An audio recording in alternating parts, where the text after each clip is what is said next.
अस्सलाम वालेकुम एवरीवन, कैसे हैं आप? आई होप आप ठीक होंगे इंशाल्लाह। ईद उल ज़ुहा के दिनों में जब हम कुर्बानी का गोश्त फ्रीज़र में रखते हैं तो अक्सर लोगों को शिकायत होती है कि जो हम फ्रीज़र में पैकेट बना कर रखते हैं तो वो फ्रीज़र में जम जाते हैं। जब भी हम पैकेट निकालते हैं, कभी फ्रीज़र को बंद करते हैं, यानी हमें बहुत परेशानी होती है। मेहमानों ने आना होता है तो फिर हम कैसे गोश्त को पकाएं करें, क्योंकि पैकेट निकालना मुश्किल हो जाता है, सारा फ्रीज़ हो जाता है। इसके लिए आज मैं आपके लिए बहुत ही ज़बरदस्त टिप लेके आई हूँ। आसान टोटका।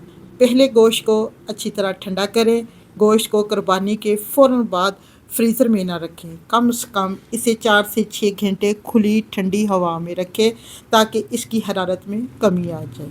जी, पहले और सबसे पहले फिर क्या करना है, इसके बाद गोश्त को वॉश कर लें। वॉश करने के बाद किसी छलनी में डाल लें और उसके बाद आप किसी भी शॉप पर ज़िप-लॉक बैग जिसमें भी आप डालना चाहें उसमें उसमें गोश्त को डाल दें। अगर मुमकिन हो सके तो बैग से जो सारी हवा निकाल दें ताकि आइस क्रिस्टल ना बने।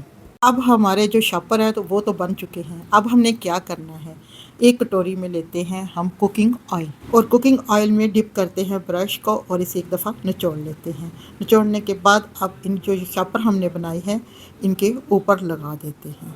अगर आपके पास सरसों का तेल है तो वो भी इसी तरीके से आप लगा सकते हैं। इसी तरह 1 बाय 1 करके तमाम शॉपरों के ऊपर मैं लगा दूँगी।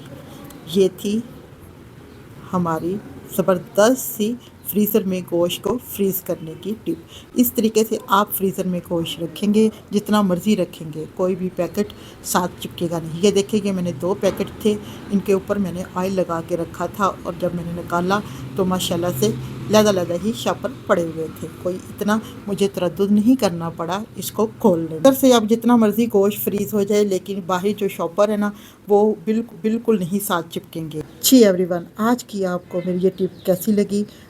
अगर अच्छी लगे तो वीडियो को लाइक शेयर करें और मेरे प्यारे से चैनल नाजुक लोग कुकिंग एंड व्लॉग को सब्सक्राइब ज़रूर करें। तो हमें याद रखें, अपने प्यारे से फीडबैक से ज़रूर नवाजें। देखते रहे, सीखते रहे और बनाते रहे मज़ेदार खाने सिर्फ हमारे चैनल नाजुक लोग कुकिंग एंड व्लॉग के साथ। ये देखें मैंने बहुत से शॉपर रखती हूँ ना तो बिल्कुल ऐसे ही रहते हैं। ये मैं फ्रीज़र वाले खाने में रखे हैं और साथ बिल्कुल नहीं चिपके। मिलते हैं किसी नेक्स्ट वीडियो में, तब तक के लिए इजाज़त दें। खुश रहें, खुशियाँ बांटें। Thanks for watching video and अल्लाह हाफिज़। और इस वीडियो को ज़्यादा से ज़्यादा अपने फैमिली फ्रेंड के साथ शेयर करें ताकि वो भी इससे फ़ायदा उठा सकें। अल्लाह हाफिज़।